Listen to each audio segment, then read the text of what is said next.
Yoga Shot with John McConnell. Hey there, this is John McConnell, and I'm starting a new series called Yoga Shot. And in this series, we're just going to go into detail of different postures, philosophy for just a couple minutes, so real short kind of stuff, just a shot of yoga. So today, Jane's helping me, and we're going to do Adho Mukha Svanasana, downward dog. So go ahead and get into downward dog, Jane.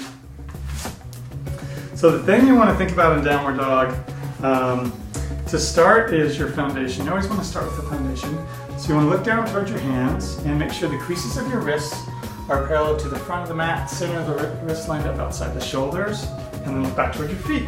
So the center of the foot is lined up right to the center of the hip, which Jane is doing really well. And then from there you move up to the shoulders, making sure the shoulders are really nice and wide, nice and open through the shoulders, but maintaining nice connection of the shoulder blades on the back. And the big thing about downward dog for a lot of people is there's this idea that what you should do is get your heels down to the floor.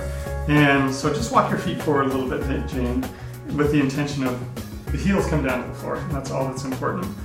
Check out what happens. You just get this, instead of a curve, you get an arch in the low back, which is not good for your back. You never want to have, you don't want to sit like that. You don't want to create that.